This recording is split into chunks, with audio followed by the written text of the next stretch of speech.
सबसे पहले बात करते हैं अमेरिका के भारत में एम्बेसडर सर्गियो गौर के बारे में, जो कि जम्मू कश्मीर और लद्दाख के टूर के ऊपर गए हुए हैं। पिछले कल मैंने आपको बताया था कि यूएस एम्बेसडर सर्गियो गौर लेह लद्दाख जाकर दलाई लामा के साथ भी मुलाकात करेंगे।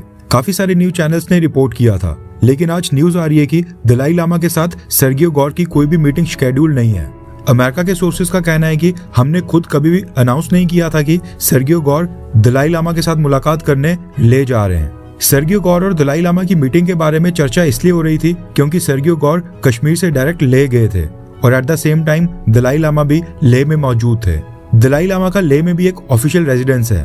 पहले बताया जा रहा था कि यहीं पर सर्गियो गौर दलाई लामा के साथ मुलाकात करेंगे, लेकिन न्यूज आ रही है कि अब ये मीटिंग एंड मोमेंट के ऊपर कैंसिल कर दी गई है और सर्गियो गौर लेह से अब सीधा लद्दाख चले गए हैं। अब तो मीटिंग के कोई भी चांसेस नहीं है। लद्दाख में सर्गियो गौर ने कुछ मोनेस्ट्रीज को विजिट किया है और कुछ तिब्बतन बुद्धिस्ट मॉन्क्स के साथ भी वहां पर मुलाकात की है। लेकिन सबसे बड़ा सवाल यह है कि दलाई लामा के साथ मीटिंग को आखिरकार एंड मोमेंट के ऊपर कैंसिल क्यों किया गया होगा। आपको क्या लगता है कि क्या यूएस एम्बेसडर और दलाई लामा की मीटिंग कैंसिल क्यों हुई होगी? क्या अमेरिका चाइना से डरता है? हाँ या फिर ना, नीचे कमेंट कर अपनी राय जरूर बताएं। नेक्स्ट अपडेट आ रही है पाकिस्तान और अमेरिका को लेकर, लेकिन ये न्यूज भारत के लिए भी काफी इंपॉर्टेंट न्यूज है। रेफरेंस के लिए आपके स्क्रीन के ऊपर beyond world is one news के आर्टिकल का स्क्रीनशॉट है। न्यूज आ रही है कि पाकिस्तान ने अमेरिका और ईरान के बीच मीडिएशन का रोल प्ले करने के बीच अब अमेरिका से $10 बिलियन की मदद मांगी है। न्यूज आ रही है कि पाकिस्तान की सरकार ने US Treasury secretary Scott Bessent को एक रिक्वेस्ट भेजी है, जिसमें पाकिस्तान ने $10 बिलियन की एक bilateral exchange stabilisation support facility मांगी है, जिसमें 5 साल तक की मैच्योरिटी का प्रावधान किया जाएगा।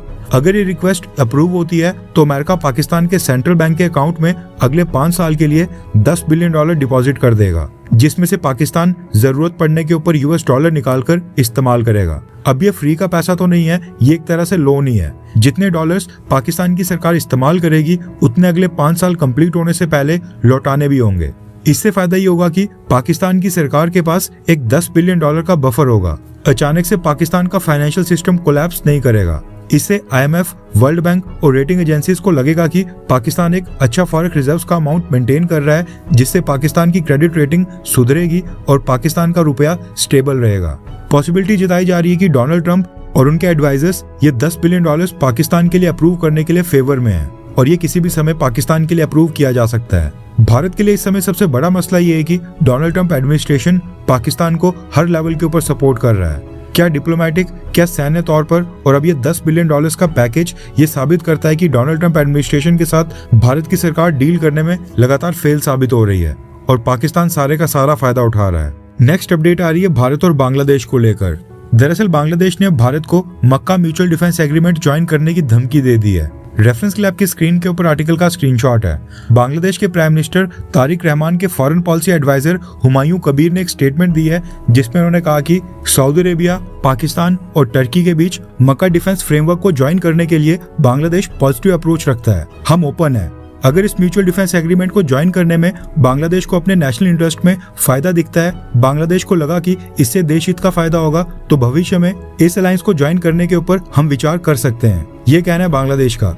इसके आगे तारिक रहमान के एडवाइजर ने यह भी कहा कि बांग्लादेश के प्राइम मिनिस्टर की भारत यात्रा को जल्दी करने का कोई भी मतलब नहीं बनता है। ये विजिट और दोनों देशों का भविष्य इस बात के ऊपर डिपेंड करेगा कि न्यू दिल्ली बांग्लादेश की करंट पॉलिटिकल रियलिटी को किस तरह समझता है और अप्रोच करता है। इसके आगे इन्होंने कहा कि भारत को शेख हसीना के खिलाफ जुलाई मास अपराइजिंग की सच्चाई को समझना चाहिए।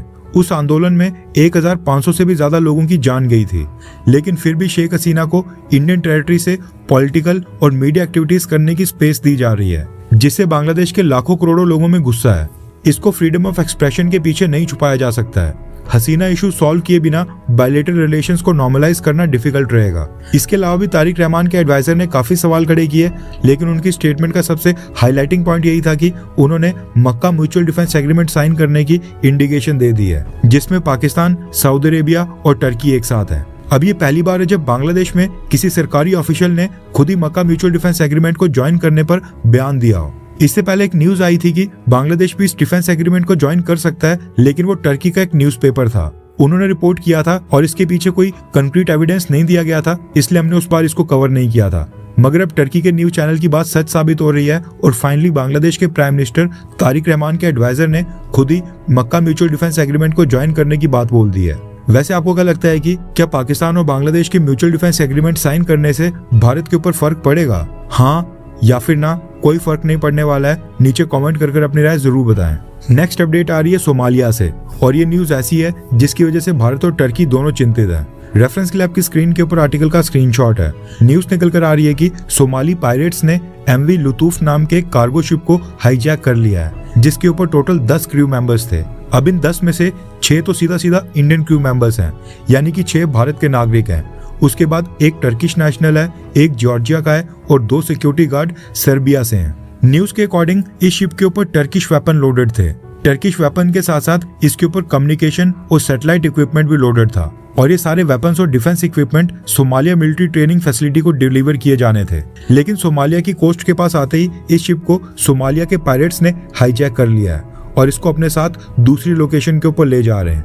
वीडियो रिकॉर्ड करते समय न्यूज आ रही है कि टर्की के वेसल इस हाईजैक हुए शिप को फॉलो कर रहे हैं और टर्की की सेना हेलीकॉप्टर और ड्रोन की मदद से भी इस शिप को फॉलो कर रही है। अब क्योंकि शिप के ऊपर टर्की के वेपन्स हैं, इसलिए टर्की कोशिश करेगा कि एक मिलिट्री ऑपरेशन कर स्पेशल फोर्सेस की मदद से शिप को वापस से अपने कंट्रोल में लिया जाए और सभी क्रू मेंबर्स को हाईजैकर से बचाया जाए। MV लुतूफ नाम के शिप के ऊपर क्योंकि 6 इंडियंस भी हैं, इसलिए भारत भी शिप को ट्रैक कर रहा है। हालांकि वीडियो रिकॉर्ड करते समय तक भारत ने इनके रेस्क्यू को लेकर कोई भी स्टेटमेंट इशू नहीं किया है। टर्की की स्पेशल फोर्सेस इस शिप के ऊपर क्या ऑपरेशन करती हैं और इंडियंस के साथ क्या होगा, इसके ऊपर अगर कोई नई अपडेट आएगी तो हम आपको इन्फॉर्म कर देंगे। अगर आपने हमारे चैनल इंडियन अफेयर को सब्सक्राइब नहीं किया तो कर लें। नेक्स्ट अपडेट आ रही है पाकिस्तान, चाइना और टर्की को लेकर। रेफरेंस के लिए आपकी स्क्रीन के ऊपर आर्टिकल का स्क्रीनशॉट है। न्यूज निकल कर आ रही है कि चाइना और टर्की के मिलिट्री ट्रांसपोर्ट एयरक्राफ्ट ने लगातार 60 घंटों तक पाकिस्तान के अंदर मल्टीपल सॉर्टीज कंडक्ट की हैं। रिपोर्ट के अकॉर्डिंग नूर खान एयरबेस, जो कि रावलपिंडी के पास है, और कराची का मसरूर एयरबेस, इनके ऊपर लगातार 60 घंटों तक चाइना और टर्की के multiple military transport aircraft land और टेक ऑफ किए हैं। जिसके बाद ये कयास लगाए जा रहे हैं कि टर्की और चाइना ने पाकिस्तान को वेपन्स और एमुनिशन की फ्रेश कंसाइनमेंट डिलीवर की हैं। नेक्स्ट अपडेट आ रही है भारत और जापान को लेकर। जैसा कि हमने डिस्कस किया था कि जापान के defence minister Shinjiro Koizumi Bharat की यात्रा पर आए हैं और यहाँ पर इन्होंने रक्षा मंत्री राजनाथ सिंह जी के साथ काफी इंपॉर्टेंट मीटिंग्स में हिस्सा लिया है। और इन्हीं मीटिंग में भारत ने जापान के डिफेंस मिनिस्टर के सामने एक साफ और हमारे लिए सबसे इम्पोर्टेंट कंडीशन रखी है। जापान के लिए मसला ये खड़ा हो गया है कि जापान अपनी सिक्योरिटी के लिए अमेरिका के ऊपर काफी निर्भर हो गया है। जापान जितने भी मेजर हथियार परचेज करता है, दूसरी कंट्री से इंपोर्ट करता है, उसमें लगभग 80 से 90% हिस्सा अकेले अमेरिका का होता है।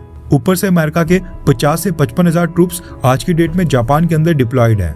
जापान को लगता था कि अगर चाइना के साथ कोई मिलिट्री कॉन्फ्लिक्ट होता है तो अमेरिका युद्ध में जापान का साथ देगा। लेकिन डोनाल्ड ट्रंप ने जिस तरीके से मिडिल ईस्ट को हैंडल किया है, जो पूरी दुनिया ने अमेरिका का ट्रैक रिकॉर्ड ईरान वॉर के अंदर देखा है, वहां पर ईरान ने जो गल्फ कंट्रीज में यूएस बेसिस का हल किया है, उसको देखकर जापान भी घबरा गया है। क्योंकि वहां पर तो ईरान के सामने यूएस बेसिस टिक नहीं पाए हैं और यहाँ पर तो चाइना है जो कि ईरान से कई गुना ज्यादा मजबूत होने वाला है। ऊपर से यूएस प्रेसिडेंट डोनाल्ड ट्रंप की पॉलिसीज की वजह से अमेरिका के ऊपर से भरोसा कम हो रहा है।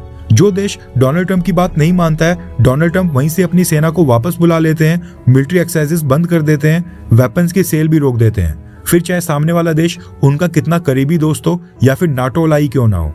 ऐसे में ये सब देखते हुए जापान की न्यू प्राइम मिनिस्टर सनई तकाइची ने डिसाइड किया कि जापान अमेरिका के ऊपर से निर्भरता को कम करेगा। चाइना से टक्कर के लिए वो खुद अपने देश की डिफेंस कैपेबिलिटीज को मजबूत बनाएंगे, नए देशों के साथ डिफेंस पैक्ट साइन किए जाएंगे, नई कंट्रीज के साथ वेपन्स की ज्वाइंट मैन्युफैक्चरिंग और ज्वाइंट डेवलपमेंट होगी और वेपन्स और एमुनिशन के लिए अकेले अमेरिका के ऊपर निर्भर कभी नहीं रहा जाएगा। इसी कड़ी में जापान को सबसे बेहतरीन रास्ता मिला भारत के रूप में, क्योंकि जापान और भारत का एनिमी हम दोनों देशों का एक ही दुश्मन है और वो है चाइना। ऐसे में दोनों देशों को ऐसे वेपन्स चाहिए होंगे जो चाइना के खिलाफ कारगर साबित हों।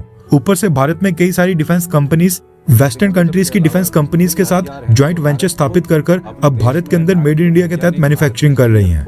वेस्टर्न स्टैंडर्ड के वेपन्स अब भारत में खुद ही मैन्युफैक्चर हो रहे हैं। ऐसे में जापान के डिफेंस मिनिस्टर शिंजिरो कोइजुमी भी भारत के साथ ज्वाइंट डेवलपमेंट और ज्वाइंट मैन्युफैक्चरिंग के ऑफर लेकर भारत आए थे।